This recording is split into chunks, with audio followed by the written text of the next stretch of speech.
sors de 2 jours de séminaire, de formation avec Lucas ici présent. Salut Lucas. Hello. Merci beaucoup Avec plaisir. de nous offrir l'opportunité d'échanger avec toi. Je vous préviens tout de suite, je suis absolument défoncé. Il y a eu tellement d'informations, c'est tellement dense qu'on a appris sur ce week-end que j'ai l'impression d'avoir fait un Ironman, très clairement. C'était incroyable. Merci beaucoup pour tout ce que tu nous as transmis. Je pense que les membres du groupe qui ont assisté au séminaire sont peut-être moins fatigués que moi, mais qui sont repartis avec autant d'infos.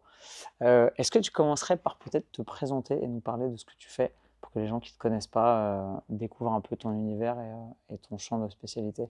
Alors déjà, je suis très content. Je m'appelle Lucas Bourguignon, déjà pour me présenter. Je suis très content que tu sois venu parce que tu as été cobaye sur notre séminaire de Toulouse, invité par Jessica. Donc merci Jessica. Et on avait travaillé sur ton strict press. Il y a des choses qui t'ont ressorties. Ça t'avait bien intéressé. Donc tu es venu ici. Donc je suis très content parce que j'aime bien quand ça intéresse les gens. On va faire en sorte que ce podcast intéresse les gens aussi. Et du coup, moi, je m'appelle Lucas Bourguignon. Je donne des conférences sur les réflexes archaïques. En gros, c'est ce que je dis, mais c'est surtout sur la sensorialité. Et en fait, comment l'étape sensorielle impacte le mouvement. C'est-à-dire qu'on parle beaucoup, nous, je suis coach sportif à la base, j'ai travaillé beaucoup dans la perf, dans l'accompagnement des athlètes, et je viens de STAPS, et on parle beaucoup du mouvement. Et en fait, avant le mouvement, il y a les réflexes. À l'origine, tout mouvement est réflexe. Et puis, il y a la sensorialité, donc le VACOG, les 5 grands sens qu'on connaît, visuel, auditif, kinesthésique, olfactif et gustatif. Et puis, il y a les sens internes, la proprioception et vestibulaire. Et tous les mouvements qu'on fait au quotidien dépendent de ces prérequis sensoriels. Donc aujourd'hui, ça fait, je pense maintenant bien 2 ans que je donne des séminaires sur la sensorialité et les réflexes. La majeure partie de mes séminaires sont tournés vers le mouvement, vers la performance, mais ça m'arrive aussi, par exemple, quand je vais en Ukraine, de travailler avec des docteurs sur le stress post-traumatique, etc., sur des choses comme ça. Et voilà, je pratique aussi avec des gens chez moi, j'accompagne des sportifs. Je pense qu'on aura l'occasion de faire un petit suivi ensemble aussi. Voilà en gros ce que je fais. Ok, c'est super intéressant. Pour vous situer un peu, c'est un vrai changement de paradigme parce que moi, en tant que coach et athlète au sens large du terme et sportif pratiquant, je suis toujours parti d'une conception de on part avec des aptitudes qu'on a de naissance, on travaille des mouvements, on travaille éventuellement des skills sur certains sports, sur certains types de pratiques qu'on améliore au fur et à mesure par la répétition. C'est la base du syndrome d'adaptation. Mais en fait, en découvrant le travail de Lucas, je me suis rendu compte qu'il y avait tout un niveau que j'avais totalement jamais cerné, voire négligé parce que j'en avais absolument pas connaissance, qui est cette construction des habiletés motrices qui est consubstantielle de la façon dont on va bouger et qui est surtout antérieure à la capacité d'apprendre quoi que ce soit pour améliorer les performances sportives ou le mouvement. Parce que moi, j'avais l'impression que ce n'était pas mon cas, même si on va sans doute y venir. J'ai quelques limitations à cause du champ des réflexes à proprement parler, mais il y a des gens que j'ai vus dans tes séminaires qui ont des blocages sur des mouvements qui ont l'air d'être des mouvements de base, simplement sur des patterns moteurs, et tu te dis « Oh waouh, j'avais jamais vu quelqu'un ne pas être capable de faire un truc comme ça. » Tu vois, genre mettre la tête en bas par exemple, ou se laisser aller en arrière, et tu te dis « Mais à quoi ça tient ?» Tu te dis « Mais ils ont des blocages, c'est très curieux. » Et en fait, quand tu rentres dans le paradigme de compréhension des réflexes archaïques comme tu l'as présenté, en fait, tu te rends compte que c'est des conditionnements. Alors, tu m'arrêtes si je me trompe, c'est quoi? C'est au moment de la naissance, c'est avant la naissance, c'est dans les premiers mois, les premières années de développement de l'enfant. C'est là que ça s'instaure. Alors déjà, ce qu'il faut savoir, c'est que les réflexes purement archaïques Ouais, commencent dans le ventre de la mère. Donc il y a ok, déjà des réflexes dans le ventre de la mère, ok, ce qui fait que l'enfant va se développer en tant que fœtus ouais, dans le ventre de la mère, va toujours être bien placé, etc. Il y a par exemple le réflexe de peur paralysante qui fait que quand le fœtus il est touché dans le ventre de la mère, il va se figer pour ok, éviter, pour se protéger. Et puis il y a les réflexes qui vont aider à sortir du ventre de la mère. Il y a les réflexes qui vont aider à survivre dans la très petite enfance. Et puis après, il y a des réflexes qui vont s'ajouter à d'autres réflexes pour créer les patrons moteurs qui vont nous servir à relever notre tête, par exemple, à garder la tête dressée, à se retourner, à ramper, à faire du quatre pattes, à marcher. Puis ensuite, tout simplement, à activer des chaînes musculaires. Le ramper, par exemple, qui est très transférable dans le monde du fitness, parce que le ramper, ça va être la première action où l'enfant il va devoir exprimer une force. D'abord sur le ventre de la mère, pousser avec le gros orteil pour aller chercher le sein et tété. Et quand il va pousser sur le gros orteil, ça va activer les grands fessiers, les chaînes, etc. Donc effectivement, quand on vient du sport, nous on s'intéresse beaucoup à ce que j'appelle le sensorimoteur, c'est-à-dire l'action motrice, le contrôle moteur. Mais en fait, tout ça, si on se fie à la pyramide de l'apprentissage de Williams et Schellenberger, on observe que le moteur est dépendant du sensoriel. Et une personne qui a un sens moteur qui n'est pas OK, bah, des fois, souvent, pour ne pas dire tout le temps, c'est qu'il y a des prérequis sensoriels qui ne le sont pas. Et par exemple, un prérequis sensoriel, c'est le système vestibulaire. Vous avez tous un système vestibulaire qui s'est développé. Il y a des personnes qui sont capables de faire, par exemple, les manèges, vous savez, les petites les tasses là, Putain. À et Disneyland, là. ça tourne sur soi-même. Il y en a, ils sortent, ils vont dire c'est trop cool. Ouais. Et il y en a qui vont se dire c'est cool que si c'est dans un sens. Et il y en a qui vont se dire c'est pas cool du tout. Et on a eu le cas en séminaire d'une dame qui, quand elle faisait 2 squats, donc monter, descendre, vertige. Ouais. On est venu travailler, donc là pour elle c'était le réflexe de Monro, le système vestibulaire avant-arrière. Et ensuite elle a pu faire 10 squats. Et il y a la douleur des jambes, il y a tout ça. Mais par contre, au niveau vertige, plus rien. D'accord. Et tu prenais l'exemple de mettre la tête à l'envers. Mhm. En fait, mettre la tête à l'envers, c'est beaucoup de choses au niveau. Je prends l'exemple du handstand, parce que c'est un mouvement qu'on voit beaucoup en sport. Et c'est l'exemple que je donne tout le temps parce que quand vous parlez à un coach, il va dire mais si, regarde, tu as la musculature nécessaire pour être sur les mains.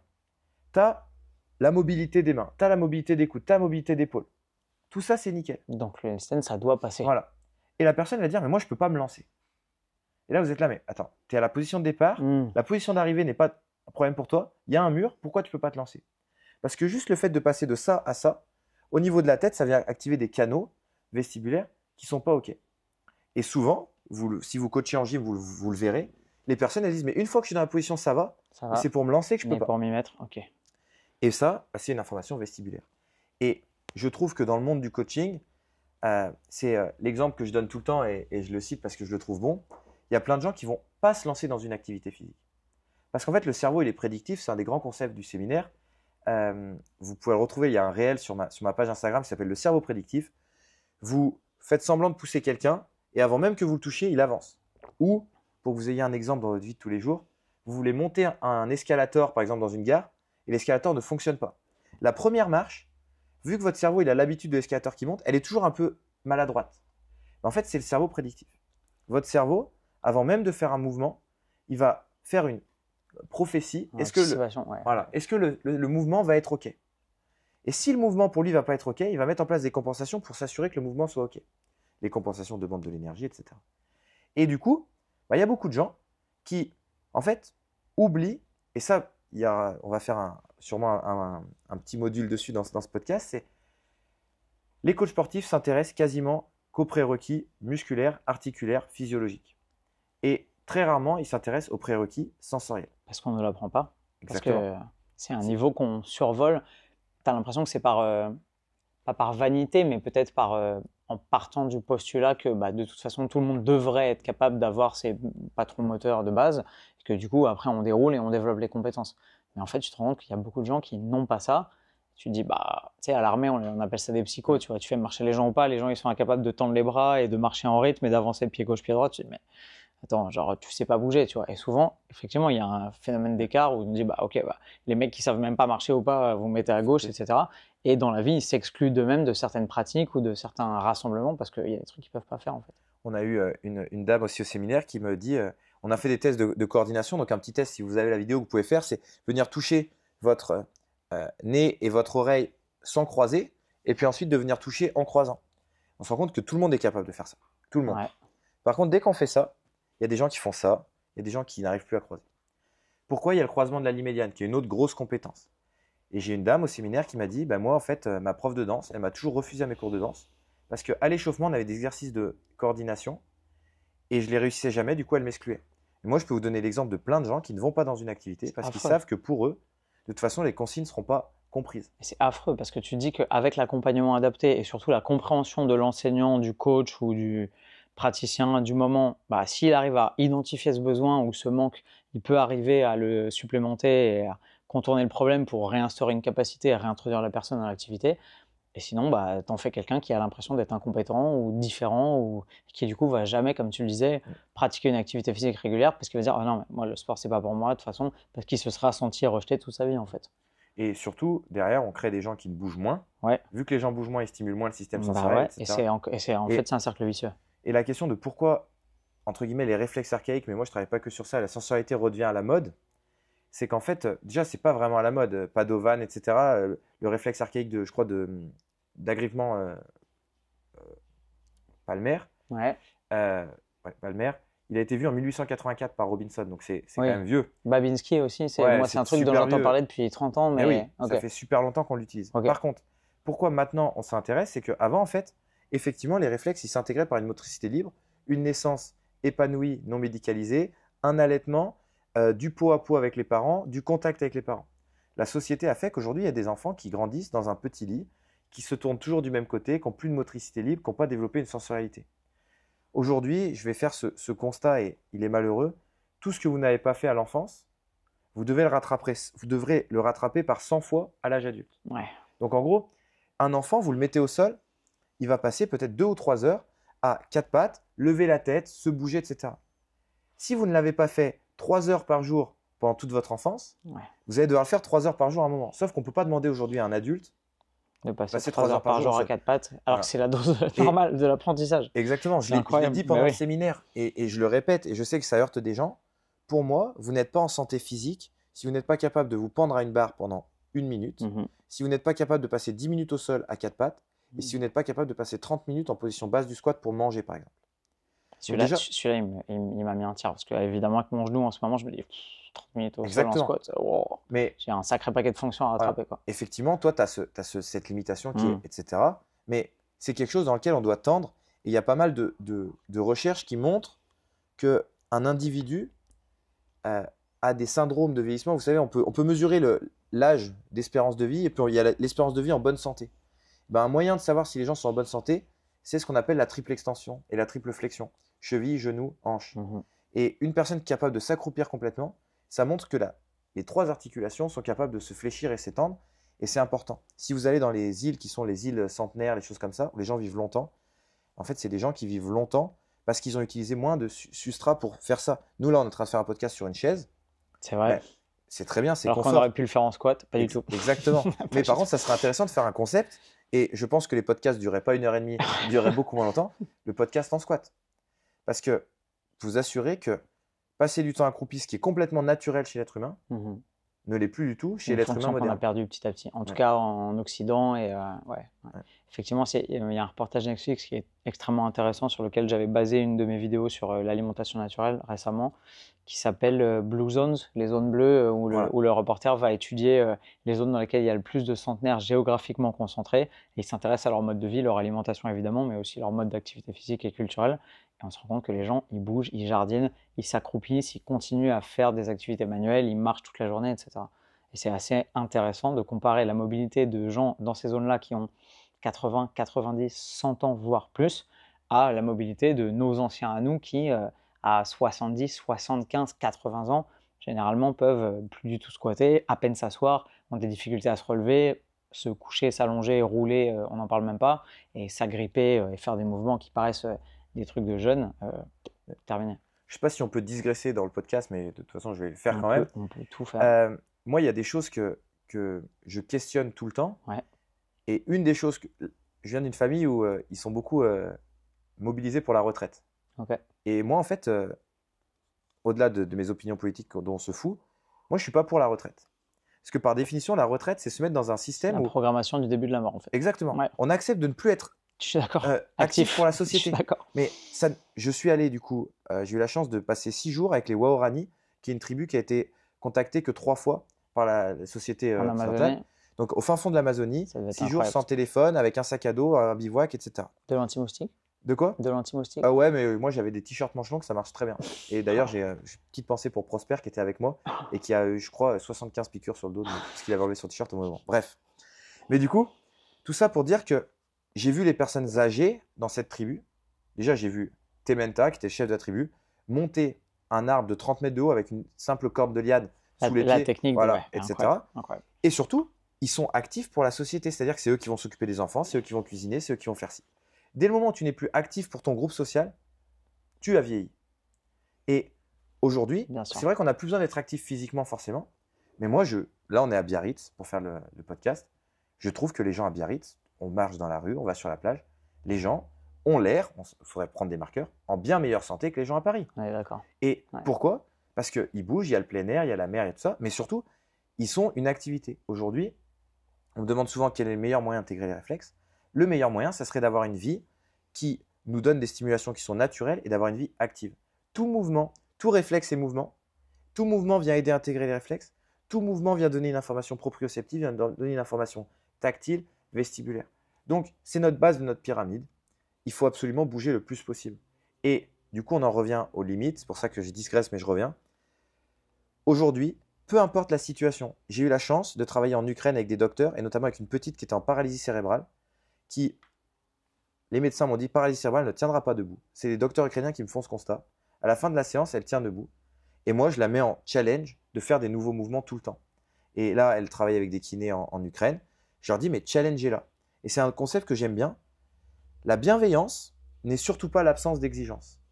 Moi, que vous ayez 80 ans, 2 ans, 3 ans, mon but, c'est de vous challenger. Il y a une élève qui m'a dit à la fin du séminaire, merci de m'avoir challengé sur ce J'ai week-end. entendu, c'était magistral. Et en Ouais. fait, juste, moi, c'est peut-être du mindset. Surtout, ne vous entourez pas de gens qui ne vous challengent pas. Et se challenger, c'est pas genre être exigeant avec vous-même sans raison. Mhm. Juste, bah toi, tu es venu au séminaire, tu es venu 2 jours de rando. C'est challengeant une rando. Quand c'est la dernière fois que vos proches vous ont challengé sur là, il faut faire ça. Moi, j'ai envie de m'entourer de gens qui bougent. C'est dur de ne pas bouger quand les gens autour de toi bougent. Bien sûr. Et que ce soit une personne âgée ou pas, L'inverse aussi. C'est très dur de se convaincre de bouger suffisamment quand les gens autour de toi sont sédentaires et en mauvaise Exactement. santé. donc voilà, pour moi, c'est vraiment important. Et pour revenir au truc, si jamais une personne, vous voyez qu'elle a très peu de capacité, on connaît des gens qui ont peu de capacité, vous les voyez bouger et vous sentez, mais peut-être que vous n'êtes pas formé, vous n'avez pas les raisons, vous voyez que la jambe ne se plie pas quand il marche, vous voyez qu'il bouge de manière un peu robotique, ces gens-là ont des capacités. Elles sont très faibles, mais ils en ont. Ces capacités, il faut les challenger. Parce que quelqu'un qui vaut 0,5, il peut valoir 0,75 2 jours après. Par contre, quelqu'un qui vaut 0,5 et à qui on dit, oh, de toute façon, tu ne vaudras jamais 10, Il faudra sera jamais toujours 0,5. 0,75. Ouais, il vaudra ni 0,75 ni 1. Et moi, j'aime bien ce truc-là de dire, on challenge les gens, ça va pour le sport, ça va pour tout. Les gens en salle de CrossFit, pour revenir un peu au réflexe, je pense que vous avez tous déjà été dans une salle de CrossFit, de Pilates ou un cours collectif. Il y a la consigne qui a été donnée à 10 personnes et tu en as un qui ne la comprend jamais. Et bien ce mec-là, vous avez la possibilité de l'exclure ou de comprendre où est sa capacité pour le stimuler un petit peu pour qu'il avance. Je suis d'accord. En fait, tu vois, ma volonté de venir à ce séminaire et de me former à tes côtés, c'est vraiment un embrassement de toute la compassion et de toute l'empathie que j'apprends au fur et à mesure de mon métier de coach et de ma progression dans la vie aussi. Et de me dire, quand tu n'as pas les armes, tu es obligé d'exclure les gens, sinon tu ne fais que te rajouter des problèmes. Tu dis, bah, attends, je ne sais pas du tout les accompagner, j'ai pas de kiné, pas d'ostéo, pas d'ophtalmo sous la main, je suis dépassé, bon, bah, tu vas faire autre chose, tu vois. Alors que quand tu as davantage d'outils dans ta trousse à outils, bah, tu peux arriver à voir des patterns, à déceler des manquements, des incapacités, etc. et à amener des petites couches de mouvements supplémentaires ou des petites solutions au fur et à mesure. Mais ça demande, comme tu le montres, la finesse de l'analyse et d'avoir un œil qui repère ces manquements, qui arrive à voir dans la grille de lecture quelles sont les capacités motrices des gens ou pas, quoi. Parce que c'est très fin en vérité. Bah, en fait, c'est très fin et après tellement évident quand tu le sais. Comme toujours. Mais exactement. Comme toujours. Et du coup, ce qu'il faut toujours se dire, c'est les coachs sportifs, quand vous amenez les gens à faire un squat, on a vu que dans le coaching sportif maintenant, le squat, c'était un des mouvements de base. Mhm. Mais le squat, d'un point de vue humain, c'est une évolution incroyable. C'est-à-dire que le squat, c'est une merveille de mouvement. Dans le squat, il y a des triples extensions, il y a un positionnement du buste, il y a un changement du système vestibulaire, il y a des schémas d'extension, des schémas de flexion, il y a plein de choses. Mais avant le squat, c'est les deux jambes qui se fléchissent. Avant le squat, il y a un mouvement que tout enfant a fait, c'est ramper, normalement avec une seule jambe. Et de venir pousser. On l'avait vu pour toi, par exemple, sur ton squat, on te mettait en position de squat, un joli squat malgré l'opération du genou, tout ça. Par contre, dès qu'on te mettait la tête en arrière, le gros orteil, il se levait. Action du réflexe de Moro. Ouais. Et du coup, je vous demande à tous, essayez de faire un squat avec le gros orteil levé, de voir si vous êtes plus fort ou moins fort qu'avec le gros orteil dans le sol. Vous allez très vite voir. Et sauf que toi, qu'est-ce qui déclenchait ça? C'était la tête qui part en arrière. À l'inverse, si vous regardez les haltérophiles italiennes notamment, il y en a qui sont, c'est très marqué, elles sont en bas du squat, elles font ça et elles vont aller chercher l'hyperextension pour remonter. Ok, ce sont des patterns de performance. La question que vous devez vous poser, c'est aujourd'hui, mon athlète, il a un objectif.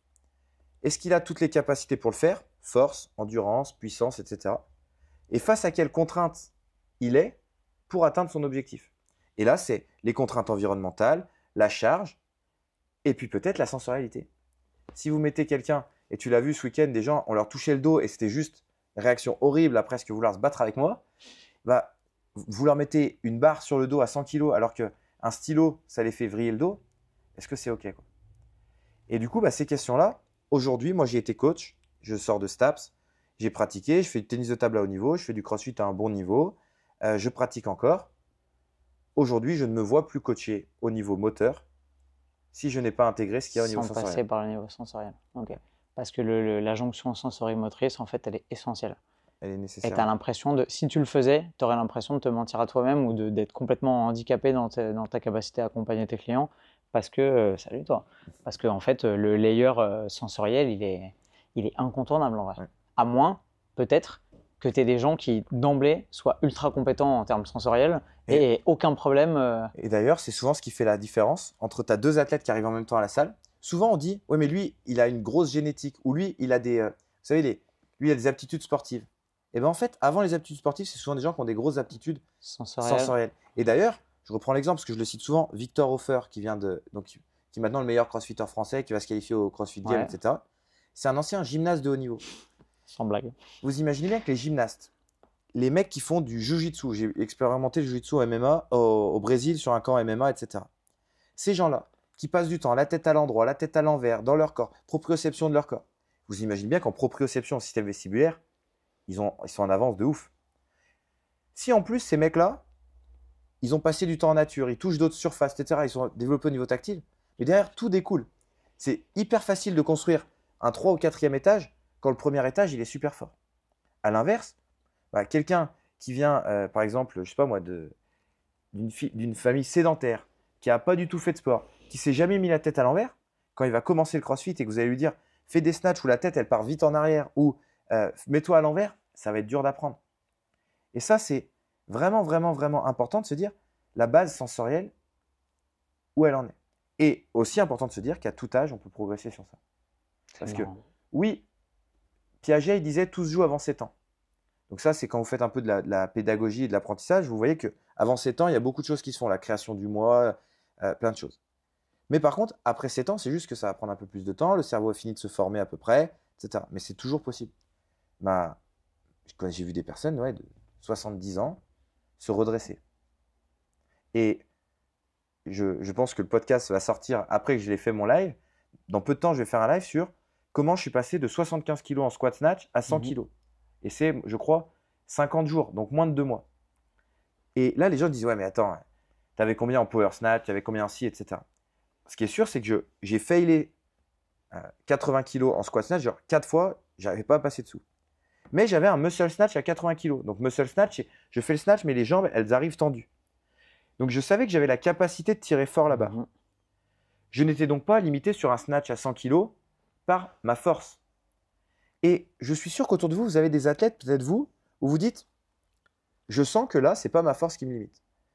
Si c'est votre force qui vous limite, votre expression de force, il n'y a qu'une chose à faire, travailler la force. Travailler la force, ça prend du temps. Il faut développer des cellules, il faut développer des unités motrices, il faut apprendre à les contracter, il faut de l'hypertrophie, c'est des séances, ça prend 3, 6, 1 an, c'est long. Par contre, ça, c'est des choses bien. Mais sauf que moi, je vois la force dans deux façons. C'est votre capacité de production de force, ce que tous les prépas physiques, kinés, etc. ont travaillé. Et votre capacité d'utilisation de votre potentiel de force. Si vous avez un potentiel de force à 100, c'est bien. Si vous l'utilisez à 50%, vous utilisez 50% de votre force. C'est merveilleux, mais sur vos 100 points de force, il n'y en a que 50 qui sont utilisés. Là, vous développez 20 points de force. Vous passez à 120, mais vu que vous n'en utilisez que la moitié, vous passez à 60. À l'inverse, moi, ma façon que je trouve plus cool, c'est de dire, ok, j'ai 100 unités de force, plutôt que d'aller me faire chier à développer ma force qui est long, etc. Ça ne veut pas dire que je ne le ferai pas, mais c'est parallèle. Comment je fais pour augmenter mon potentiel, ma capacité d'utilisation de mon potentiel? Et du coup, je m'intéresse à tous les facteurs limitants. Les réflexes, la sensorialité ne devraient pas être travaillés si on avait une enfance sensorielle. On ne l'a plus dans notre société. La société évolue plus vite que l'humanité. Donc maintenant, on arrive avec des compensations à l'âge adulte. Si vous arrivez avec des compensations à l'âge adulte, vous avez des limitations dans votre performance. Moi, mon boulot aujourd'hui, c'est quand je fais du travail de réflexe sensorialité, c'est de lever les contraintes. Ma contrainte sur le snatch, c'est que j'avais un énorme problème au niveau vestibulaire. Quand la tête partait en arrière, ça me vraiment faisait un problème. Toi, c'est quand la tête part surtout à droite. On en parlera pour ton réflexe tonique asymétrique du cou. Moi, quand la tête partait en arrière, c'était un problème. J'étais incapable de me mettre sur les mains, j'avais très peur. Les premières séances que j'ai fait avec mon coach en gym, il me mettait un tapis derrière, j'avais même pas à me lancer, il devait vraiment m'aider. Je faisais une roulade, j'avais la tête qui tournait. Aujourd'hui, avant les séances, je fais 10 roulades unbroken. Je peux me relever, faire mon truc. Parce que j'ai développé mon système vestibulaire très fort. Est-ce que c'est ça qui m'a fait snatcher 100 kg? Pas que. Par contre, quel a été mon programme de snatch pour passer de 75 à 100? C'était très simple. J'avais 20 minutes par jour en plus de la séance de la salle. 20 minutes, pas plus. En comptant le moment où j'arrive dans la salle et le moment où je m'échauffe. Et il y avait du travail de contrôle moteur de la tête. Pourquoi? Parce que j'avais isolé que mon sens faible, c'était le vestibulaire. Notamment dans l'axe avant-arrière, qui était responsable du snatch. Vous savez, quand vous avez la tête là, forcément, vous vous relevez, ça fait cet axe-là. Derrière, j'ai aussi rendu compte que moi, j'avais des choses dans les mains. Qu'est-ce que j'ai fait pour sécuriser ça? Parce que je ne pouvais pas tout travailler. J'ai fait avec une barre femme. Okay. Donc, elle était moins large. Du coup, mon grip était beaucoup moins stimulé. Et du coup, je pouvais tirer. OK. Et ensuite, qu'est-ce que j'ai fait? J'ai fait du pattern de mouvement régulier du snatch parce qu'on ne peut pas progresser sans contrôle moteur. Donc, je me suis sécurisé au niveau vestibulaire. Je me suis sécurisé au niveau tactile pour derrière pouvoir exprimer et créer du contrôle moteur de façon sécuritaire. Et ça a très bien fonctionné. Ce que j'essaye de dire aux gens, c'est si vous demandez à 5 personnes qu'est-ce qui est plus dur entre un snatch à 100 kg ou 5 roulades, tout le monde va vous dire le snatch à 100 kg. Et pourtant, la question, elle est mal posée. Si je vous dis qu'est-ce qui est plus dur techniquement entre une roulade et un snatch à 100 kg, le snatch à 100. Si je vous demande qu'est-ce qui est plus dur au niveau musculaire entre un snatch à 100 et une roulade, le snatch à 100. Si je vous demande qu'est-ce qui est plus dur au niveau vestibulaire entre un snatch à 100 et une roulade, la roulade sans problème. Ouais. Parce que la roulade, vous faites un tour complet. Le snatch, vous faites qu'une petite amplitude. Et c'est pour ça toujours que je pense aujourd'hui que ça va évoluer et pour l'instant, c'est remis en question parce que c'est nouveau. Dans 30 ans, ça sera dit sur ce podcast en premier, dans 30 ans, on ne verra plus l'entraînement moteur sans passer par l'entraînement sensoriel. J'espère. Pourquoi? Parce que tous les mouvements, ici, vous allez peut-être me donner des exemples dans les commentaires de cette vidéo. Quels sont les mouvements où il n'y a aucune action du système vestibulaire? Il y en a très peu. Les mouvements où la tête elle est vraiment statique, où le corps ne bouge pas. Alors les gens vont me dire le tir à la carabine, peut-être le tir à l'arc, mais c'est léger. Par exemple, dans le crossfit, pour quasiment tous les mouvements, ça bouge. En sport de combat, fou. En gym, complètement fou. Ouais. Donc, la dernière question que je vous pose, c'est, enfin, pas la dernière, je pense d'ailleurs, la dernière sur ce système-là, c'est une fois que vous avez travaillé pendant 1h30 musculairement, vous ne pouvez plus travailler. Il y a un moment où il y a la fatigue. Voilà. Vous savez, c'est l'exemple de vous mettez dans un verre des gros cailloux. Vous demandez aux enfants, est-ce qu'ils sont pleins? C'est génial ça. Ça, c'est les muscles. Ça, c'est génial. Ok, c'est plein.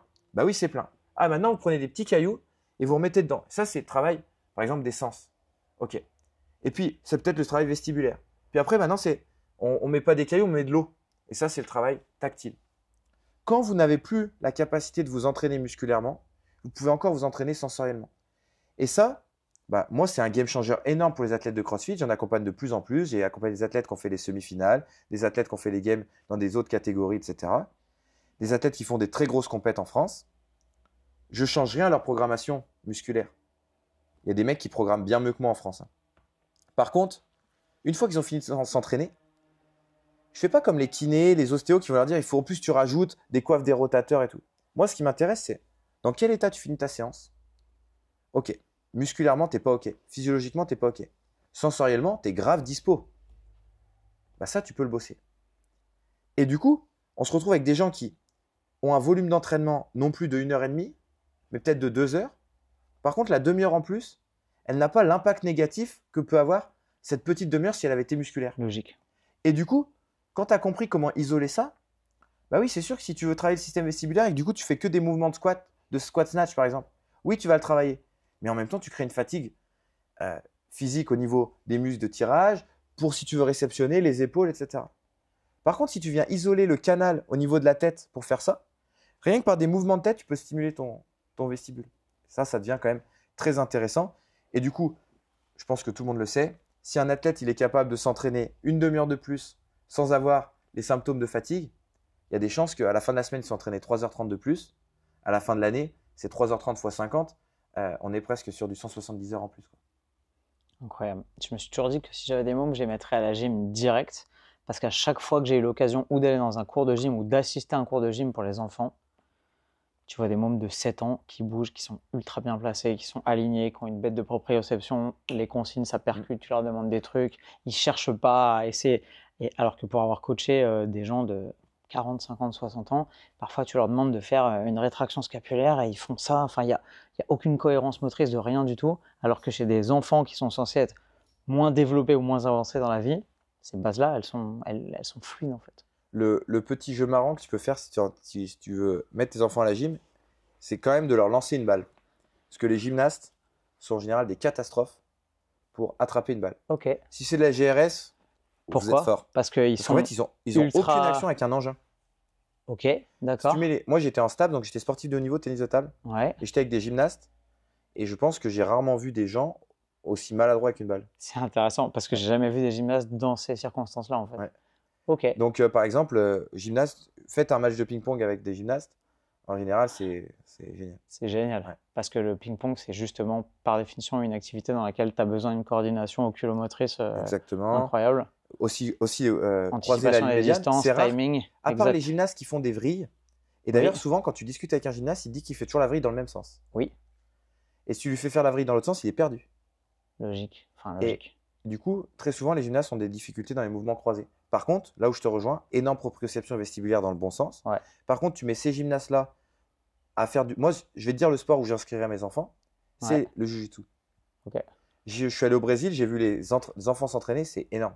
Parce qu'en fait, déjà, ils passent du temps à quatre pattes, qui pour moi est Oui. une plus-value Ils touchent absolue. le sol. Ils passent du temps sur les genoux. Ouais. Quand vous êtes à quatre pattes, pourquoi c'est important? Parce que vous avez aussi la triple flexion, Oui. genoux, hanches et chevilles. Ouais, c'est vrai. Vous êtes obligé. Si vous êtes à quatre pattes, les pieds pas actifs, ça compte moins. Mais au jiu-jitsu, tu peux pas ne pas être actif des pieds. Si t'es pas actif des pieds, il se passe plus rien. Et donc là, effectivement, hyper pertinent. Donc moi, mon choix se tourne vers le jiu-jitsu parce qu'au jiu-jitsu, tu as aussi des retournements. Tu dois aussi faire face à un engin qui arrive. Tu dois faire une prise d'info. Ouais. Très intéressant.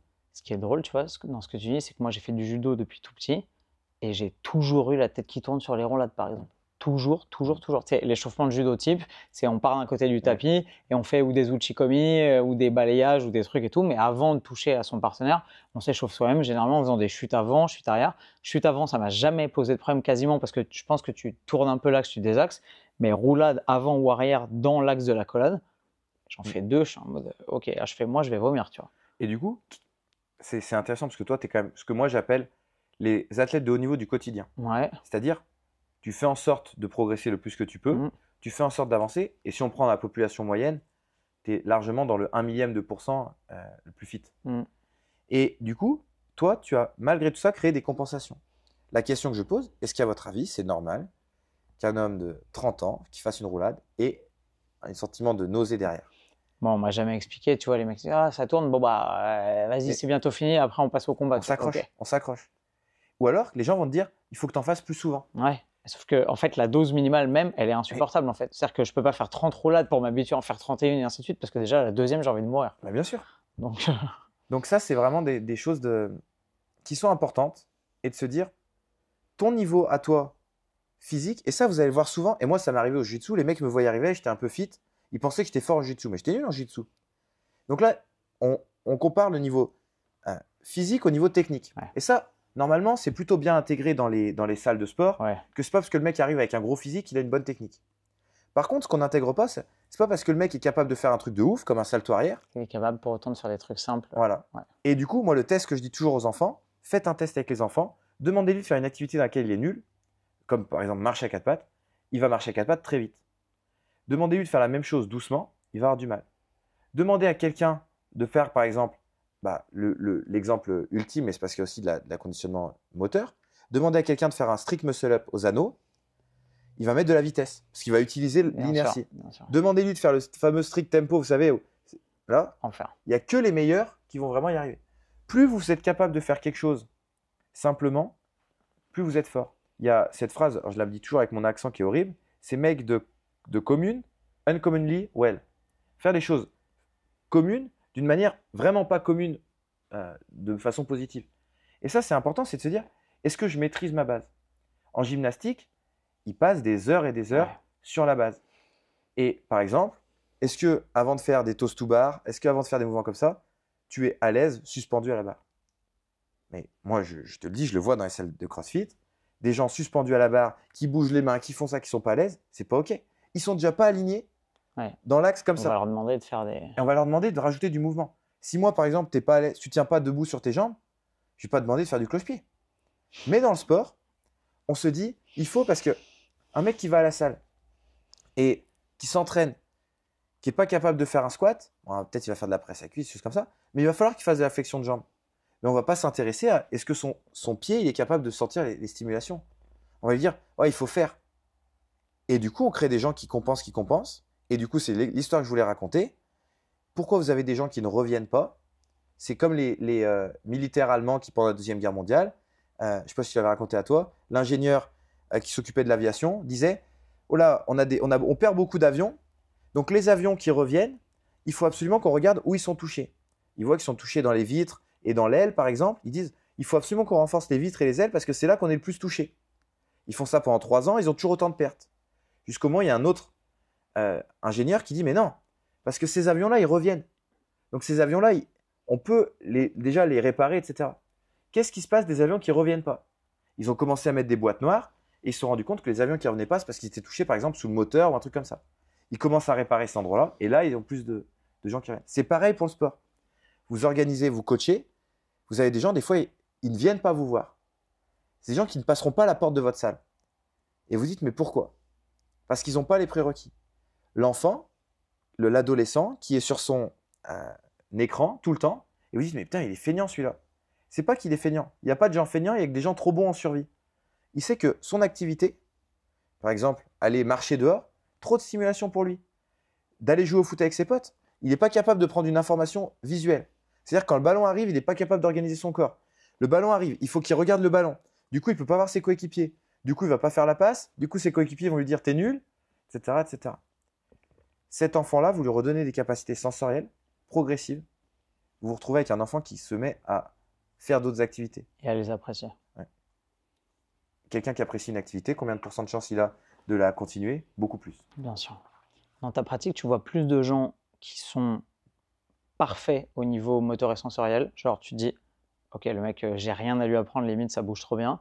Ou plus de gens où il n'y a rien qui va et tu te dis, oh, c'est un chantier, en vrai. Aujourd'hui, je fais du crossfit dans une salle où les gens bougent pas forcément très bien. Okay. Donc, je te dirais la Okay. deuxième. J'ai fait 1 mois de crossfit en Suède, à CrossFit Malmo. Okay. J'ai rarement vu des gens bouger aussi bien. Mais j'avoue que j'ai jamais vu des gens en aussi bonne santé qu'en Suède. Ok. J'ai fait 6 jours dans la jungle. J'ai jamais vu l'exemple, je le donne tout le temps. J'ai vu une petite qui avait probablement, honnêtement, j'ai rarement vu un jaguar faire du handstand. Donc je pense qu'elle a jamais vu le mouvement de handstand. Prosper, avec qui on était, il lui a montré du handstand au village où on était. Elle l'a fait une première fois, elle est un peu chutée, la deuxième fois, elle tenait sur les mains. Et par contre, on a fait des trucs de motricité fine, ils étaient perdus. Donc oui, aujourd'hui, je vois plus de gens qui ont des problèmes. D'accord, des trucs que nous, on pourrait faire parce qu'on a l'habitude du digital, bouger les pouces. Eux, ils s'en fichent. Par contre, ils sont capables de nouer des choses facilement, mais avec les stylos, ils étaient complètement démunis. C'est normal. Génial. Et oui, dans la salle où je m'entraîne, je pense que je pourrais offrir un bilan à tout le monde, tous les athlètes. Et dans le monde du CrossFit, vu que le CrossFit est une activité sagittale à 100%.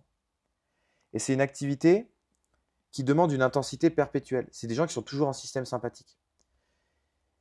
Quand les gens commencent à se blesser une fois au CrossFit, c'est quasi fini. C'est-à-dire qu'ils se blessent une fois et tout leur système de compensation saute. Et du coup, ils vont devoir renforcer leur compensation. Ils vont progresser. Vu qu'ils vont progresser, ils vont mettre plus de contraintes et après, ça part en cacahuète. Ou alors, il va falloir qu'ils reprennent toute la base, accepter de ne pas progresser pendant 6 mois pour revenir. Ce qui est difficile pour l'ego, parce que tu vois tes potes progresser, tout le monde essaie de se tirer la bourre, les compètes, on s'inscrit, machin et tout, et te dire, il faut que humblement je me mette sur le côté et que je laisse à mon corps et à mes capacités le temps de progresser et de reconsolider ce qui n'était pas. Sachant que moi je pense quand même que les activités intenses comme le CrossFit ne sont pas du tout naturelles pour l'être humain.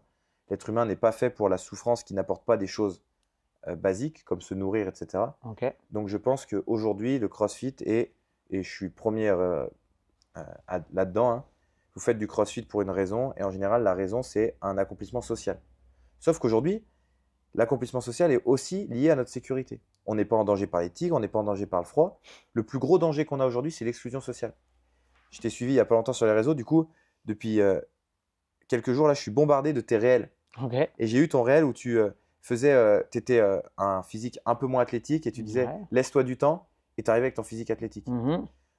J'ai eu, moi, un des plus grands formateurs qui existe en France sur les réflexes, qui s'appelle Paul Landon. Ok. Paul, il vit en Sarwell, assis par terre, au fin fond j'ai perdu la région, mais vraiment à côté de Caen, enfin bref, là, Ok. en Normandie, Ouais. complètement perdu, avec ses chèvres et sa compagne, qui est adorable aussi. Enfin, voilà. Et un jour, moi j'étais en séminaire et il faisait beaucoup de blagues sur les coachs sportifs, en disant que les coachs sportifs, ça ne sert à rien, parce que s'entraîner, ça ne veut rien dire. Il faudrait bouger. On n'a jamais vu un tigre qui fait des pompes. Il va te dire, en fait, le but, c'est il faudrait bouger, mais dès le moment où tu as besoin de t'entraîner pour être en forme, tu sais, c'est un peu l'étude anglaise qui avait montré qu'il existait un nouveau mode de vie qui était le sédentarisme fit. Donc, c'est des gens qui sont sédentaires toute la journée et qui font 1 heure de sport. Ouais. Du coup, lui, il critiquait ça. Et du coup, moi, en rigolant dans la formation, je lui avais dit, écoute, Paul, c'est quoi le but du cerveau aujourd'hui? C'est quoi le but de l'être humain? Donc, on arrive d'accord sur le fait que c'est survivre. Mhm. Et survivre une génération de plus, etc. Et je lui dis, est-ce qu'on a vraiment des dangers, nous en Occident? D'autres tribus, non, pas vraiment. De mourir de faim, non. De froid, non. De soif, non, etc. Et donc, je lui dis, est-ce que le plus gros danger, ça ne serait pas l'exclusion sociale? Et il me dit, bah si, c'est possible. Et donc moi, en rigolant, je lui dis, à ton avis, qui a le plus de chances d'être exclu socialement? Toi avec ton Sarwell ou moi avec mes muscles? Et du coup, ça avait fait rigoler tout le monde. Mais c'est une réalité aujourd'hui. Et c'est pour ça que quand j'entends des gens qui vont dire, ouais, moi, le mec qui fait du CrossFit, il fait que parler de ça. Ce qui est intéressant à questionner, c'est pourquoi. Et souvent, la réponse à ce pourquoi, c'est parce qu'en fait, ça l'aide socialement à s'intégrer. Besoin d'appartenance. Et tous ceux que vous voyez dans une salle de CrossFit, très souvent, ils arrivent à 18h, ils s'entraînent à 19h, ils passent 1 heure avec les gens. Et en fait, le CrossFit comble un vrai besoin social. Du coup, c'est aussi pour ça que c'est dur à l'ego. Parce que quelle est ta place dans le groupe social? Bien sûr. Tu vas dans une box, les gens forts, ils ont Bien le rôle sûr. des gens forts. Et le mec nul, en rigolant, moi je l'ai vu dans une salle, la salle où je suis, il y a une fille, pendant très longtemps, c'était la fille qui ne passait pas les muscle-up. Elle avait tout pour les passer. Moi je suis persuadé qu'à ce moment-là, pour elle, c'était mieux de ne pas les passer. Hmm. Parce que comme ça, c'était Elle la fille avait qui du essayait, soutien, etc. elle avait de Exactement. l'attention, elle était persévérante. Ok. Voilà. Je vois. Parce que du coup, ta blessure potentielle remet en cause ton identité, en fait, au sein Exactement. du groupe. Et ben, c'est sûr. Et si toi, tu as été à l'armée? J'ai pas été à l'armée, j'ai fait une préparation militaire supérieure Ok. dans un régiment de troupes de marine. Mais L'entraînement à l'armée est absolument ridicule. C'est-à-dire que c'est pas du tout quelque chose pour développer des qualités physiques. C'est la bourrinerie très souvent. ça dépend des régiments, je pense. Mais ouais, bon, Tu vois, quand tu globalement, vois les tests, c'était. par exemple, je prends l'exception, mais Goggins, les tests que tu fais faire, c'est des tests pour briser des gens. Ouais. Pourquoi il y a si peu de gens qui se brisent à l'armée? Parce qu'en fait, tu ne peux pas. Par contre, il y a plein de gens, moi j'en ai eu plein en séance, où en Ukraine, par exemple, ils reviennent du front et là, tout pète. Parce que tu peux être socialement, c'est autorisé de péter. Hmm. Quand tu es à l'armée, tu sais que tous les matins, tu vas devoir courir 10 bornes. Peut-être pas dans tous les régiments, tu Je vois. m'étais fait les 2 tendons d'Achille au bout de 2 semaines, moi. Quand Et même. du coup, tu avais fait comment? Bah, j'avais fini en commando basket, ils appellent ça, c'est-à-dire à la fin du peloton, avec des baskets au lieu des Rangers, parce que je pouvais plus porter les Rangers, Ok. parce que ça me défonçait les Donc pieds. là, toi, tu n'avais pas été exclu du groupe. Non, mais Voilà. ils m'avaient intégré avec une compensation. Ouais. Voilà. Et du coup, forcément, vis-à-vis du groupe, tu as une position qui est différente. Forcément. Toi, tu as tes Forcément. acquis, tes compétences sociales de faire face. Tout comme, c'est ce que je dis, tu mets un enfant qui a jamais appris à nager dans l'eau, t'en mets 10. 10 enfants qui n'ont pas appris à nager dans l'eau. Il y en a qui, cette contrainte de l'eau va les faire qu'ils apprennent à nager. Tu en as 2 qui vont avoir un trauma, 2 qui vont plus jamais vouloir aller dans l'eau, et 2 qui vont se noyer. Quelles sont tes compétences à la base? Comment tu te développes, etc. Après, on a digressé, mais dites-vous ça quand vous avez des gens en coaching. Ok, pourquoi j'ai donné une consigne? Pourquoi cette séance, ils l'ont aimé? D'autres, non. C'est la même séance. Ouais, bien sûr. Le même stimulus ne fournit pas les mêmes inputs à tout le monde en fonction de son passé, ses C'est compétences. individu dépendant. C'est sensoriel de l'individu dépendant, selon moi. Quand tu vois bouger quelqu'un, Genre, tu es en train de t'entraîner dans ta box de CrossFit et forcément, enfin, je sais pas, moi je regarde tout le temps les gens qui sont autour de moi parce que je suis toujours super curieux, ne serait-ce que de voir comment les gens bougent, se comportent et tout. Instinctivement, tu vois et tu dis, ah, ok, là il y a un petit Moreau, là il y a un petit Perez, là il y a un Babinski, là il y a un. Tu vois les réflexes et les patterns sans même avoir besoin vraiment de les tester dans la façon dont ils se comportent. En général, je me dis pas c'est un réflexe, je pense vraiment c'est un sens. Là, il y a un trouble, il y a un trouble Ouais, ok, vestibulaire, il y a un trouble tactile. ok, Par contre, oui, très vite, j'associe et je me dis, il faut être testé. ok.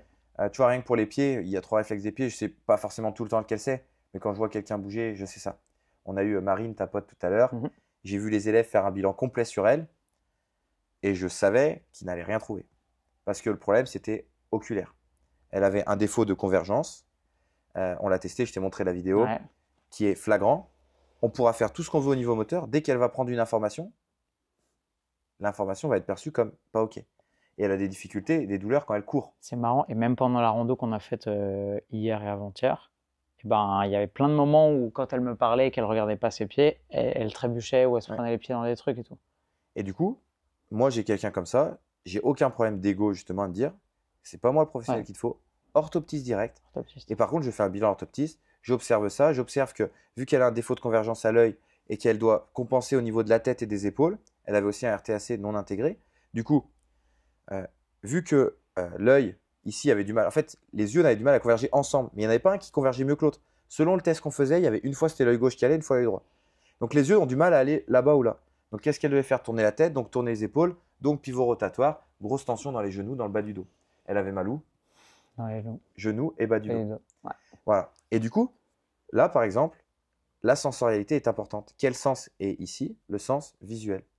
Et c'est pour ça, petit skill aussi pour vous, petit tips pour tous les coachs, vous allez halluciner du changement de performance de certains de vos athlètes avant et après orthoptiste. Ok. Est-ce que quand tu vois certains, est-ce que ça arrive que tu vois certains sportifs de haut niveau, donc on considère socialement comme l'excellence de la capacité à se mouvoir, à performer dans un schéma moteur, etc. Tu vois des, je sais pas, tu vois des tennisman, tu dis, ouf, là il y a Ouais. des trucs qui est comme complet et tout. Ça arrive Ça arrive. parce qu'ils sont excellents en termes moteurs sur les patterns sur lesquels ils doivent surperformer dans leur sport, et le reste c'est dramatique. L'exemple qui est toujours donné en posturologie, c'est Usain Bolt, qui n'était pas Paraît-il. du tout optimisé au niveau postural. Ouais. Et le mec a vraiment battu les records, non pas juste les records du monde, mais les records qu'on Les pensait, records de compensation. pouvoir être possible. Ok. Il a vraiment tout explosé. Moi, je pense que des fois, les compensations servent l'athlète. Par contre, des fois, elles ne le servent pas. J'ai eu Tristan Flore, un athlète qui a quand même fait les JO en tennis de table, en consultation chez moi, qui avait un défaut de convergence à l'œil. Sachant qu'il fait des tennis de table, prise d'information, c'est à 100% ça. C'est compliqué. Beaucoup de problèmes au niveau de la hanche, je crois opéré, etc., qui maintenant est souvent blessé aussi. Et en fait, moi, je lui ai fait un bilan et c'est son staff à l'INSEP, ça s'est pas passé. Ils n'ont pas voulu faire ça, ce qui arrive souvent. Sans blague. Et, et oui, lui, par exemple, athlète de haut niveau, ultra capable de compenser. Par contre, à quel prix? Et du coup, moi, c'est ce que je dis tout le temps aux athlètes de haut niveau. Au dernier séminaire, il y avait quelqu'un qui s'occupait de la prépa à Toulon, au rugby. Ok, si ton but, c'est de performer pendant 5 ans, moi, je peux t'amener à performer 5 ans. Par contre, à quel prix? C'est toujours la question qu'il faut se poser. Et il n'y a pas de bonne réponse, hein, qu'on soit d'accord. Ouais. C'est toujours l'individu qui choisit. Parce que D'accord. le mec qui fait du foot, l'exemple d'Umtiti, Mhm. il fait la Coupe du Monde en sachant que s'il fait la Coupe du Monde à fond, c'est possible que sa carrière s'arrête derrière. T'es champion du monde. Honnêtement, je pense que ça les vaut, moi. Ça peut Moi, tu me s'arrêter- demandes à ouais, moi, ça les peut vaut. s'arrêter derrière. Par contre, tu perds en poule. C'est bien chier. Et en plus, tu peux plus pratiquer après Ouais, parce que tu c'est t'es. bien Ouais. chier. Donc la question, elle est toujours là. C'est de se dire, quel est ton objectif? Et si l'objectif, c'est de bien vivre en... Déjà, je vais te dire un truc qui va encore peut-être faire parler, mais si tu veux vivre en bonne santé, le sport de performance de haut niveau n'est pas une bonne chose. C'est un débat qu'on a souvent, ça, avec mes athlètes et avec les gens qui s'intéressent à la prépa physique, c'est que le sport de haut niveau est toujours inscrit dans la livre de chair et que de toute façon, pour surperformer, tu vas devoir faire des concessions sur ton intégrité physique, ta santé sur le long terme et arriver dans une zone où tu n'es pas forcément en train de prendre soin de toi, en fait. Ouais. Moi, j'aime bien cette phrase qui dit le bonheur est un état non moteur et aucun être foncièrement heureux ne fera de grandes choses. Par définition, si tu es heureux, tu n'es pas heureux de faire des grandes choses. Tu es heureux par essence. Tu es chez toi, tu es épanoui, etc. Par contre, quand tu as besoin de faire de grandes choses, et on en a parlé un peu hier au resto, etc., sur j'ai besoin de produire des choses de qualité, j'ai besoin de parler aux gens, j'ai besoin d'aider.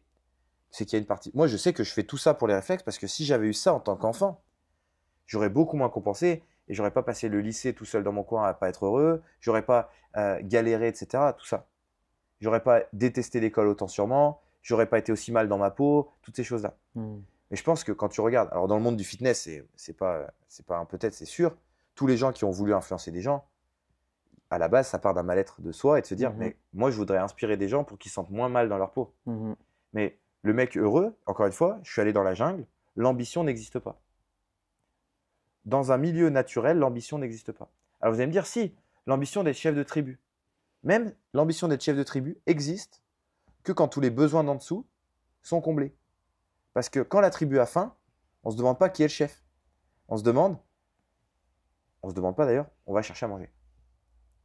Donc, moi, c'est les choses qui me questionnent. Et tu vois, dans le sport de performance, aujourd'hui, moi, j'ai été du coup suivi par l'hôpital de Lyon quand j'étais sportif de haut niveau en ping. Et on me demandait les questions, pourquoi tu fais du sport? Je peux vous assurer que quand on te pose la question neutre, pourquoi tu fais ton sport? Et quand derrière, on te donne 100 items à cocher sur pourquoi tu fais ton sport, tu n'as pas la même réponse. Bien sûr. Et moi, je me rappelle avoir mis affiliation sociale, sentiment d'être fort, toutes les choses-là. Et je ne me souviens pas avoir mis contact de la balle avec la raquette, plaisir, etc. Et Bien là, sûr. il y a Maxime Janvier, je crois, le tennisman, il n'y a pas longtemps. Il a été un peu plus mis en avant parce qu'il a fini son match à Wimbledon au deuxième tour des qualifs et il a dit pour la tunasse. C'était comme ça qu'il a célébré. Tout le monde s'est moqué de lui. Il a gagné le troisième tour, il a dit la maison. Et en fait, en rigolant, il fait ça, mais c'était pour indiquer à tout le monde que ça allait pas, quoi. Et derrière, il a été interviewé, il a dit moi, le tennis me dégoûte.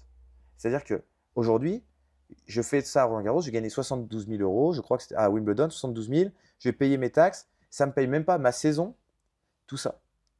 Et du coup, il expliquait, bah voilà, lui, il faisait du sport pour cette truc-là. Et je pense qu'aujourd'hui, il n'y a plus vraiment de sportifs de très haut niveau qui font leur sport que par amour du sport. Parce que sinon, ils n'auraient pas besoin de faire à haut niveau. C'est terrible. Tu te dis que en fait, on est mu par des motivations qui sont profondes. Tu sais, c'est la couche des pourquoi. On me demande pourquoi. Bah, parce que c'est cool, parce que j'aime bien. Ok, mais pourquoi? Bah, parce que je suis performant, parce que. Ok, mais pourquoi? Bah, en fait, plus tu creuses et plus tu te rends compte que les motivations intrinsèques profondes, bah, c'est toujours les mêmes et elles sont pas forcément toujours ultra nobles. Et qu'on a tous des trucs à compenser et qu'on a tous. Tu vois, c'est la réflexion que je me fais, genre les sports de combat, par exemple. Il y a une partie de moi qui aimerait être pas violent, mais capable d'être une machine de guerre si je suis dans une situation où un jour j'ai vraiment besoin de me défendre ou de protéger mes proches, etc. Sauf que le raisonnement rationnel qui vient par-dessus ça, c'est bah en fait, je m'y expose de moins en moins dans ma vie. J'ai plus besoin de me battre, je suis plus dans une cour de récré où on m'emmerde, etc. Donc en fait, le besoin, il est plus là. Et j'ai plus non plus de, tu vois, je préfère 1000 fois dialoguer, faire preuve d'empathie, etc.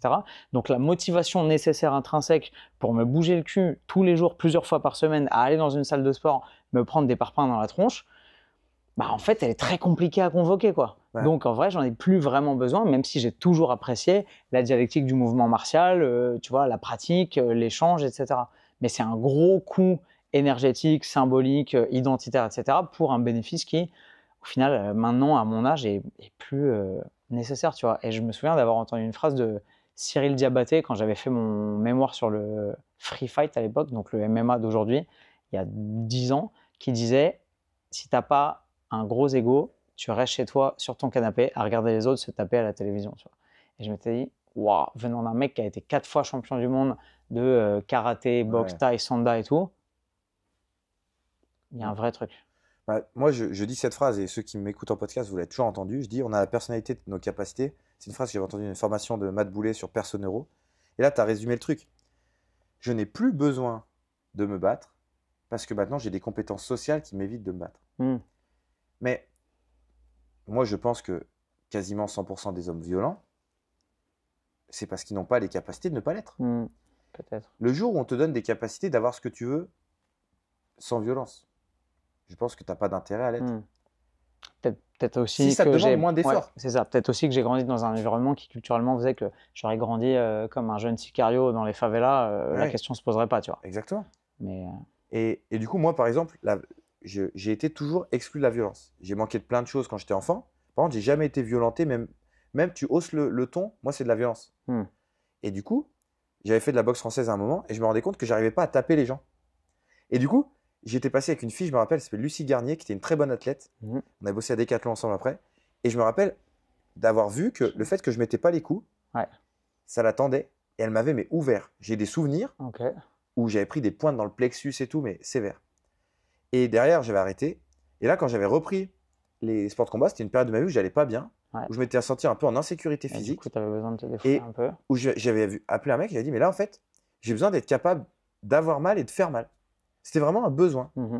Et derrière, bah, il y a des choses qui sont passées. Je suis allé en Ukraine. Et en fait, je me suis dit, mais tu sais, c'est un peu con, mais je peux me battre ou pas. Il y a une bombe. Du coup, tu vois, je me suis dit, maintenant, peut-être la meilleure solution, c'est d'être capable de me mettre en sécurité. Et du coup, j'ai mis un peu de côté tout ce qui est Jiu-Jitsu, MMA, etc. Mais c'est des phases de vie. Et pour moi, tu vois, si tu parlais de motivation intrinsèque, j'aimerais bien qu'on me montre des vrais exemples de motivation intrinsèque. Moi, je crois que ça n'existe pas. C'est comme le mouvement volontaire. Tu sais, je dis aux gens, là, on était dans une salle, c'était un peu fermé, mais souvent, c'est une salle en U. Et je dis aux gens, installez-vous où vous voulez, enfin où vous croyez vouloir. Et ils me disent pourquoi. Et je leur dis, bah, c'est très simple. Si vous pensez que vous faites un choix conscient, bah, vous avez tout à fait faux. L'inconscient, il a déjà fait 1000 infos.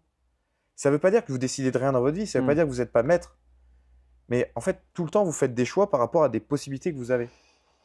Et plus tu as une base de capacité, plus tu as d'outils, plus tes choix ils sont ouverts, quoi. Je suis d'accord. Développer ses outils, développer ses horizons de perception. Exactement. Et puis après, moi, je crois que c'était Ngannou qui avait dit un jour à une interview, il avait dit, le mec lui a dit, ça fait quoi d'être dans la rue et de savoir que tu peux te battre avec n'importe qui et que tu vas gagner. Et lui, il dit, mais qui dit que je vais gagner? Donc je lui dis, mais vous êtes un champion, etc. Il dit, mais si quelqu'un se bat pour sa vie et que moi, je comprends pas pourquoi on se bat, c'est pas sûr que je gagne. Il est d'une humilité, Francis, aussi incroyable par rapport à ses compétences martiales qui sont exceptionnelles. Mais par contre, le raisonnement est quand même assez intéressant. Mais ouais, c'est vrai. C'est vrai. Et tu vois, par exemple, on en revient aux compétences. Moi, je pense que je suis pas le mec le plus courageux du monde, tu vois. Pas trop de problème à le dire. Par contre, tu me mets dans une forêt, là, tu me dis, on va dans la forêt où, tu sais, genre juste, tu es tout seul la nuit dans un endroit que tu connais pas. Je vais pas avoir peur, mais je vais me dire, c'est pas ouf. Et pourtant, quand j'étais dans la jungle amazonienne, dans un endroit où j'étais, je sais pas pourquoi, très bien, j'étais avec ma machette, on pêchait des poissons dans une rivière à la machette. À la machette? Ouais, en fait, il n'y a pas beaucoup d'eau et tu les pêches. En fait, tu leur mets un coup comme ça. Soit la vibration de l'eau les assomme et après tu fais, soit tu les tranches en deux. Et j'ai quand même eu 3. Je suis assez fier de moi. Et du coup, j'y vais avec Tementa, le chef de la tribu, et à un moment, il me laisse au milieu d'un ruisseau. Je suis incapable de rentrer au camp. J'ai juste ma lampe torche. Tu tournes la tête, il y a des araignées, des trucs comme ça. Je suis avec ma truc et en fait, je me sens dans mon élément, donc pas en danger. Pourtant, je suis persuadé que, effectivement, il n'y a pas de danger sur ce moment-là. Mais j'étais bien. Par contre, tu mets par exemple, dans une ville que je connais pas, dans un pays que je connais pas, tout seul, tu mets dans un milieu, sans mon téléphone, par exemple, je peux me dire, je suis en danger. Alors que là, tu vois, j'ai évidemment pas le téléphone dans la jungle. C'est une question de contexte aussi. Pour être allé un peu en Guyane, courageux quand même, parce qu'il y a des moments où tu te sens bien seul face à l'immensité des possibles hostiles qui sont autour de toi. Je pense que dans ma tête, je savais qu'il allait revenir me chercher aussi. S'il me dit maintenant démerde-toi, tu sais, il y a un moment. Tementa, on n'est pas bien là. C'est où? Tu touches pas les arbres parce que tu sais pas ce qui tombe. Là, tu vas au milieu de la rivière et tu pleures. De ouf. Et les gens que tu as vus là-bas, tu as l'impression qu'ils sont, selon Rousseau, le mythe du bon sauvage, naturellement dans un état de nature absolue qui est parfait pour la performance humaine. Enfin, je sais pas, mais on s'en fait aussi une idéologie qui est un peu mystique, mais ils sont sans doute jamais malades, ou quasiment pas. Ils ont zéro problème de digestion, à dormir. Enfin. Ce qui est assez intéressant, c'est qu'en fait, la tribu où on était, ils ont un village qui sert un petit peu d'accueil avec l'autre population. Ils ont des parties de la population qui n'est pas du tout communicante et d'autres, oui. Et du coup, ce qui est marrant, c'est que tu vois l'écart de ouf. Entre les deux parties. Ouais. C'est-à-dire qu'à un moment, on a passé une journée dans le village, dans un village, t'es pas dans la forêt. Et il y en a qui avaient encore leur téléphone. Et bien, même ces enfants-là, qui ont 1 an, si tu fais n'importe quoi sur le téléphone, ils vont être attirés. C'est vraiment, tu vois, c'est pas sociétal, c'est l'écran attire. L'autre chose, c'est qu'il y en a qui nous ont amenés en pirogue. Et bah, ils nous ont amenés en pirogue et à, je sais pas, 200 mètres de l'embarcadère, il y avait un supermarché. Première chose qu'ils allaient faire, les mecs qui faisaient des trucs, ils allaient acheter des Acheter de chips, du l'alcool, coca, c'est etc. sûr. Donc, tu vois, c'est ça qui m'a moins marqué, c'est le sucre, les addictions qu'on a, en fait, tout le monde les aurait. Mais oui, moi, déjà, je l'ai vu, je dormais beaucoup moins dans la jungle et j'ai pas pensé une seule fois avoir mal au dos, tu sais, genre, j'étais bien. Moi, c'est émotionnellement que je me suis senti le mieux, mais peut-être, je vais pas dire le mieux de ma vie, mais en tout cas, j'étais trop bien vraiment dans la jungle. Et j'ai pas vu en tout cas, j'ai vu des femmes de 60 ans me mettre des avions en randonnée, tu vois, marcher avec un sac à dos très lourd et vraiment pas se plaindre. Donc oui, niveau moteur, c'est sûr. Par contre, je pose toujours la question, qui de eux ou de nous vont disparaître en premier? C'est eux, hein. Eux, dans 3 générations, c'est fini, hein, qu'on soit d'accord. Donc, quand on parle de performance humaine, moi, je me dis toujours, sans jugement, est-ce que la performance humaine, on doit mettre une morale? Est-ce qu'on doit mettre vis-à-vis de l'humanité ou de la société? Parce que, d'un point de vue de la société, aujourd'hui, il vaut mieux être un obèse avec des capacités électroniques, donc Internet, etc., qu'un athlète euh, incapable d'utiliser les télécommunications. C'est très intéressant. Et on a tendance à le moraliser, effectivement, ou à le niveler. Parce que quand on a toutes ces compétences dont tu parlais maintenant dans nos vies de tous les jours, bah, on en revient à cette idéalisation de l'état de nature qu'on a perdu. Et du coup, qu'est-ce qui nous manque pour être des êtres humains complets? Mais en fait, c'est un faux questionnement quelque part, parce que l'humanité, elle évolue, la société évolue, et qu'on en vient à développer d'autres compétences pour arriver à d'autres finalités. Mais Et peut-être que ça sera la ruine de l'humanité, mais peut-être pas aussi. Moi, je suis toujours intéressé quand les gens donnent des leçons sur des choses qui sont passées 3 millions d'années avant. Et genre, dans la responsabilité individuelle au quotidien, ils font rien, tu vois. C'est-à-dire, bah, si toi tu penses que l'action motrice est plus importante, et tu vois, on entend des gens quand même, des kinés, des formateurs, qui vont dire, non mais en fait, là c'est grave, les gens bougent plus assez bien. Mais si c'est grave, qu'est-ce que tu fais pour faire bouger les gens? Toi, c'est ces mêmes mecs qui vont critiquer Thibaut InShape, qui vont critiquer Major Mouvement. Genre, c'est grave, les gens bougent pas. Mm. C'est grave, lui il dit aux gens de bouger, ouais, mais il n'a pas dit ça. ouais, Au bout d'un moment, il faut arrêter. Moi, je pense sincèrement que la sensorialité est importante. Je pense sincèrement que même dans un monde de télécommunication, même dans un monde d'intelligence artificielle, une personne peut être développée sensoriellement et mieux se vivre avec elle-même. Bah, je donne des séminaires, j'essaie de former des gens. Et si tu n'as pas les compétences pour former, etc., bah juste inspire autour de toi en le faisant. Moi, toutes les causes, pour moi, la meilleure façon d'incarner une cause, c'est de montrer aux gens que toi, tu le fais ouais, et que ça t'a aidé. je suis Mais d'accord. par contre, je ne suis pas à dire que les écrans, c'est une bonne chose. Par contre, tu m'entendras jamais dire, la question que tous les parents se posent, c'est est-ce que je dois donner du gluten, du sucre à mes enfants? Tu as deux choix. Tu peux lui en rayer complètement de son alimentation. Et quand il a 8 ans et qu'il va aller à l'anniversaire de Kevin à l'école, il va découvrir le coca, les cakes, etc. Et son corps, il va faire fou. Ou alors, tu peux l'habituer progressivement en sachant que c'est pas bon. Ou alors, tu peux juste te dire, je pense que c'est pas optimal, j'essaye d'éviter sans être extrémiste. Mm. Et je pense qu'on aurait tous intérêt à pas tomber dans l'extrême. Oui, il faut bouger, il faut faire du sport. Il ne faut pas non plus tomber dans. Moi, j'en connais plein, des gens qui jurent que par le sport, que par le mouvement. On parlait des chaussures minimalistes. Bah oui, non, moi, je sais que la sensorialité, c'est important. Je sais qu'il faut marcher pieds nus. J'ai passé 4 jours sur la plage, j'ai passé du temps pieds nus. Par contre, je ne vais pas dire à tout le monde, mettez des chaussures minimalistes. J'ai pas toujours des chaussures minimalistes. Des fois, ça m'arrive. Des fois, je sens que je le digère moins bien, je mets autre chose. Et je m'adapte et j'ai pas l'impression d'être un menteur, quoi. Juste, j'ai l'impression de modérer, de me dire, Ouais. qu'est-ce que je peux faire pour que ça.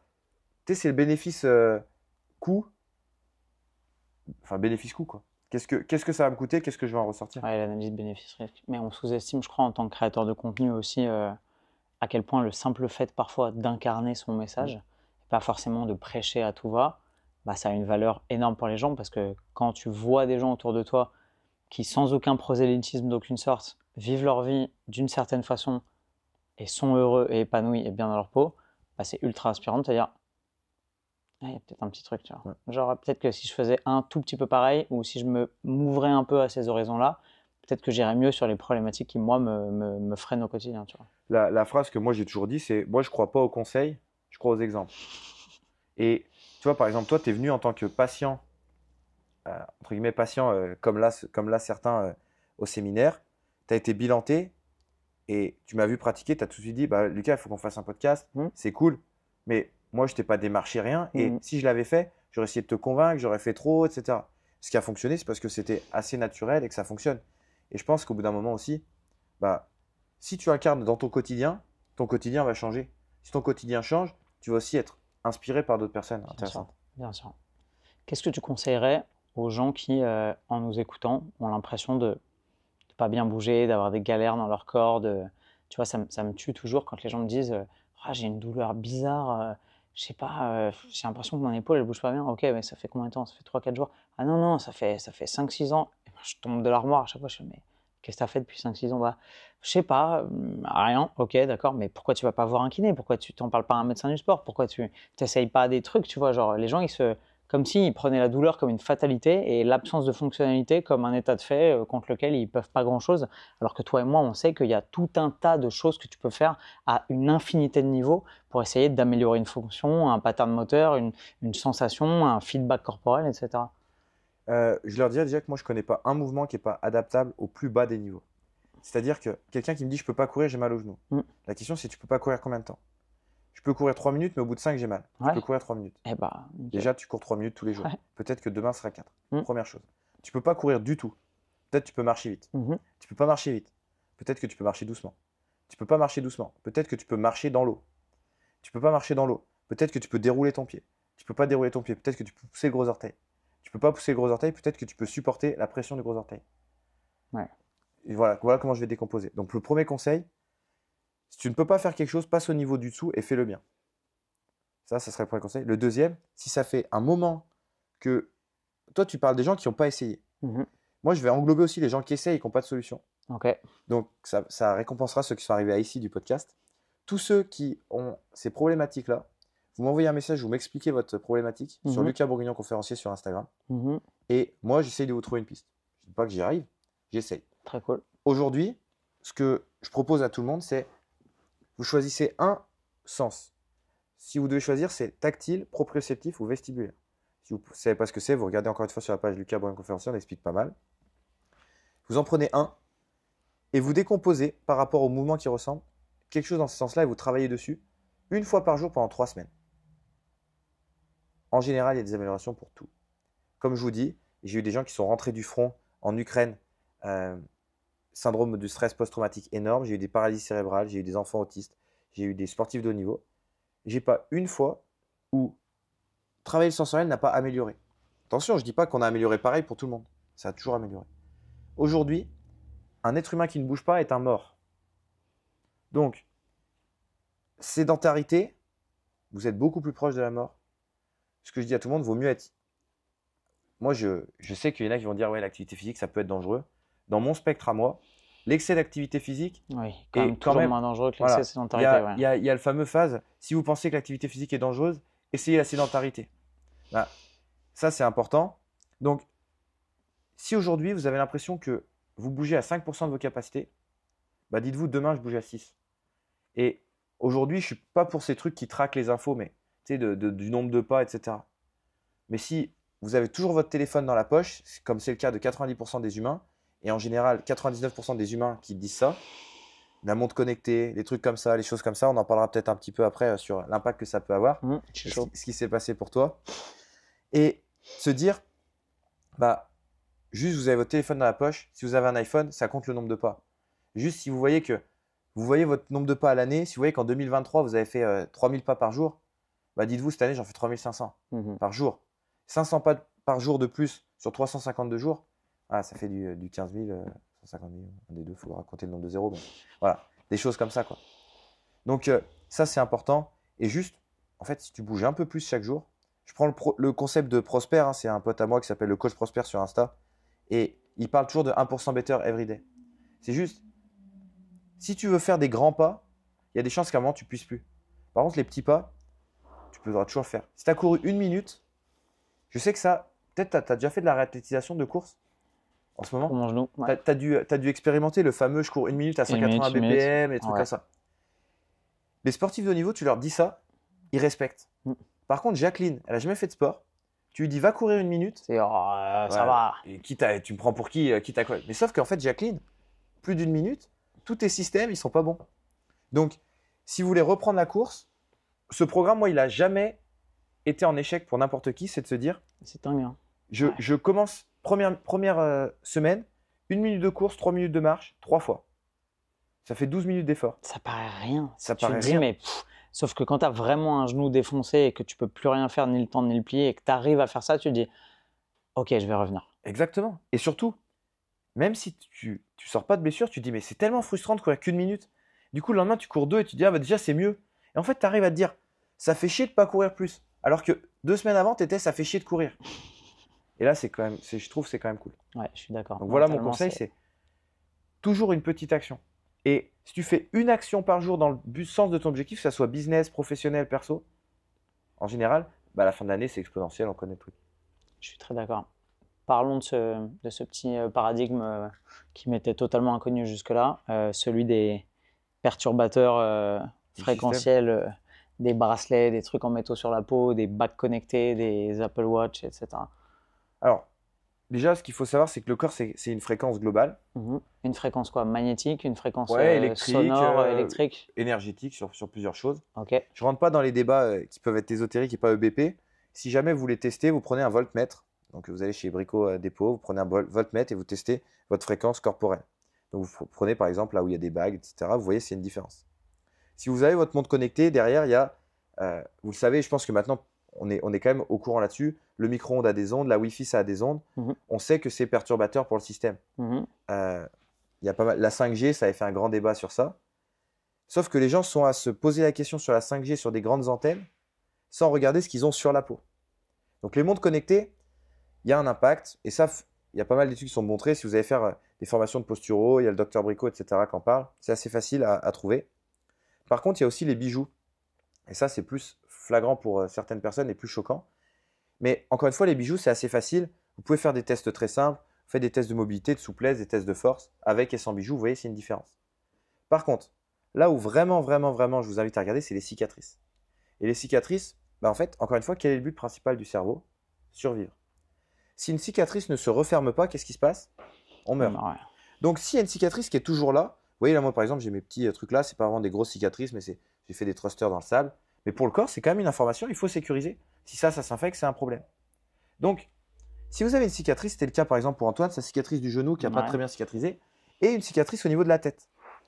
Et bien en fait, on observait que quand quelque chose venait stimuler la cicatrice d'Antoine, son corps, pour produire le même degré de force, il devait produire plus d'énergie.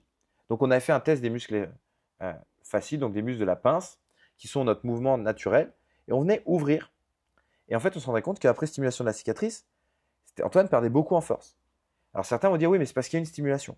Donc derrière, on stimulait une autre partie du corps, il n'y avait pas. Et ça, c'est des choses que vous allez pouvoir retrouver très souvent chez des personnes où, bah ouais, il y a un blocage, on a un réel qui s'appelle l'impact des cicatrices sur Insta, où il y a une personne qui est incapable de faire un step-up. À droite, il est capable, à gauche, il est incapable. On le fait plusieurs fois, il n'est pas capable. Échauffé ou pas. On vient stimuler une cicatrice de la bonne façon, et derrière, il devient capable. Pourquoi? Tout simplement qu'on a enlevé un danger. On ne l'a pas rendu plus fort, c'est important. On a juste enlevé un danger. Et moi, j'appelle ça des blocages hors système. J'appelle ça des perturbateurs, comme tu dis. Et il y en a plusieurs. Il y a les métaux, donc c'est les métaux de bouche. Il y a les broches, comme toi, tu en as dans les jambes, dans le genou. Dans le genou, ouais. Alors, dans les broches, ça va être dur de les enlever. Il y a les métaux de bouche, les plombages, les fils dentaires, etc. Ouais. les tatouages. Je sais qu'il y a beaucoup de gens qui se font tatouer et qui pensent que ça n'a pas d'impact. Le tatouage est une cicatrice. Donc, de toute façon, la peau doit se cicatriser et ça a un impact. Les piercings, vous avez des zones de l'oreille, etc. qui jouent. Piercing au nombril, le nombril est une cicatrice. Si vous mettez un piercing dedans, ça joue. Mais ce n'est pas forcément rédhibitoire. C'est-à-dire que tu peux avoir un tatouage qui va bien cicatriser, bien guérir, et ensuite tu es au clair avec ça. Exactement. Et je bossais avec certaines personnes qui me disaient que ça dépendrait peut-être aussi de la manière dont vous êtes tatoué. Il y a plusieurs manières de tatouer. Là, c'est vraiment dans la peau, en profondeur, surface, au bambou, etc. Okay. Voilà. Et il n'y a qu'une seule façon de savoir si pour le corps ça a un impact, c'est le test. Ouais. Moi, j'adore le test de la pince parce que je trouve qu'il est réalisable pour tout le monde. C'est-à-dire que même ma grand-mère a de la force sur ça. Mais par contre, ce que j'aime bien aussi, c'est les tests de mobilité, de souplesse. Et encore une fois, c'est peut-être un débat qui va créer. Moi, je ne crois pas à la qualité de la souplesse parce que je pense qu'elle n'est jamais testée. En fait, on ne teste jamais la souplesse. On teste la capacité du corps à être dans une amplitude où il se sent en sécurité. Alors, oui, la souplesse, c'est une bonne chose. C'est-à-dire que vous m'entendrez jamais dire qu'il ne faut pas faire d'étirement en fin de séance, contrairement à certains. Parce que l'étirement donne une notion proprioceptive. Il y a un côté retour au calme, c'est très bien. Par contre, aujourd'hui, on se rend compte, si on fait un test de souplesse pure, qu'on ne peut, sans avoir travaillé la souplesse musculaire, avoir des gains. Mais en fait, vous n'avez pas des gains sur la souplesse musculaire, vous avez des gains sur l'utilisation du potentiel de souplesse. Et bah toi, ça avait été le cas, par exemple, pour te mettre en tailleur. Tu ne pouvais pas te mettre en tailleur parce que tu sentais que ça te bloquait.